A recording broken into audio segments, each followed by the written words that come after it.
Hey everyone, and welcome to Journey to World Class in 2x2 episode number 3. So firstly, you probably noticed that I've been off with the video schedule. This is because I've been doing my A-level exams, so I was very busy studying for them. So I didn't manage to upload any videos. I will talk about this more very soon.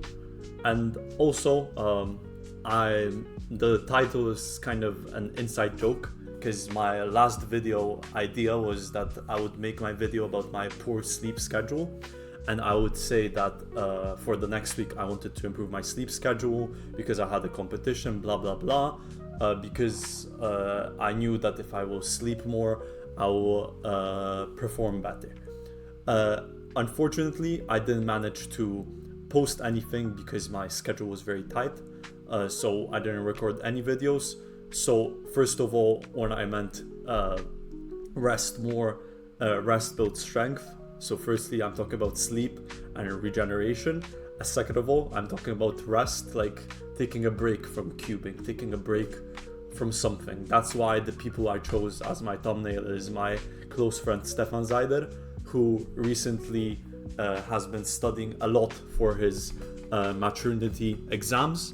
So he wasn't practicing 2x2 or cubing that much as he used to. But recently, because of that break, he came back, he started relearning algs, and he performed extremely well. So we can see that he's a great example. And also Timon, who recently came back to 2x2 after a couple years, has also performed extremely well. So let's get into the video. So firstly, I want to talk about my next competitions. So my next competitions are going to be, first of all, Ocean Spring Open, which is in 2 weekends, I think. And I'm going to have 3 rounds of 2x2. So that's really exciting. And also I'm first in the psych sheet, at least for now. And I have a 0.70 second lead. So maybe I will be able to win. Then on the next weekend, I have a double weekend. I'm going to 2 competitions with my close friend Olaf, and we're going to have 5 rounds of 2x2. And then the weekend after, I'm going to have also a double weekend, and I'm going to have 4 rounds of 2x2. So in the next upcoming weeks, I'm going to have 12 rounds of 2x2, which is a huge amount of rounds. So I promise I will practice a ton so I can perform at my peak during those competitions. Okay, so what I've been doing for the past few weeks. So as I said, I've been mostly studying. We can see I spent 90% of my time studying and the other 10% cubing.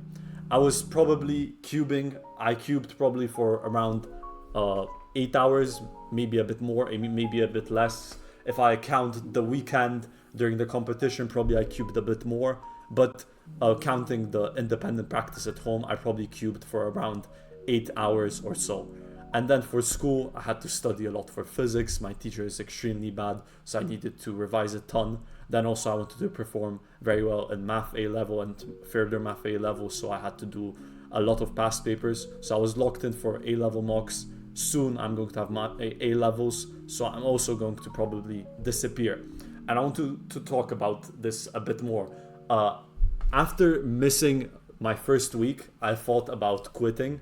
I was like, I missed the week. Everyone will call me not dedicated. Everyone will say that I'm like changing my plans and I'm not sticking to one thing. Like Brandon True, that he like switched his things up and people will make fun of me. But this is completely not true. I disappeared because I needed to. I needed to study. I needed to pass my exams. And I'm still practicing 2x2. I'm not switching my events. I'm not switching my hobby. I'm still going to practice 2x2 a ton. For example, tomorrow I'm starting my spring break. I promise you, I'm going to probably cube for like 5 hours a day at least. And I'm going to learn a ton of algs and everything. So I'm locking in very shortly and I'll be practicing a ton. So this is not the end of my journey. This is just the beginning. This is some things I needed to like face to persevere. When I was starting this channel, I didn't take in consideration how much effort I need to put in to make these videos. Even though they're still very low effort made, I need to take at least probably an hour out of my day to first of all make the thumbnail, then make the presentation, then also edit the video where I make some mistakes, add the music and everything, and also I need to record it. And it took me when I was recording my first video, it took me like 2 or 3 tries to record it because I didn't feel very confident with my first tries. So I didn't take that in consideration. I was starting, so it was kind of a bad thing. So I promise you guys I'll be still practicing at home. Maybe I will not post videos weekly, but I will try my best.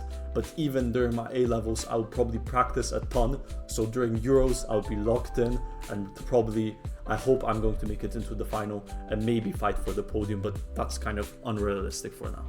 Okay, so now I want to talk about the competition I went to. So I got my second sub 1 officially, which was a 0.96, and I'm extremely proud of it. I want to show you the reconstruction. The scramble was up on the slide, and here's the scramble. So on this solve, the solution I did was doing this pre-made LS. Why am I extremely proud of this? I learned this alg like a week or less before the competition. So it was a new alg, and I wasn't very sure with the AUF. I wasn't sure if I recognized the alg correctly and everything, but I risked it for the biscuit. Even though I started with like a 5 and a 3, I was like, I'm risking it. I want my second sub 1, and I did 1, 2, 3, 4, 5, 6, 7, 8 move solution. So my TPS was pretty mid. It was the second best time of the round, the second best time on that scramble of the round. So maybe it wasn't the best time, but also it wasn't the worst. I'm not going to complain about a sub 1. A sub 1 is great, and was an amazing solve, and I'm extremely happy that I was able to get another sub 1, and second of all using LS, which shows that my alg knowledge is finally paying off. Okay, so also during that competition in the final, I performed decently. I managed to get a PR3 average, a 1.71. I'm going to play the video right now. I don't know why it's playing no, it's in normal speed. I was just tweaking.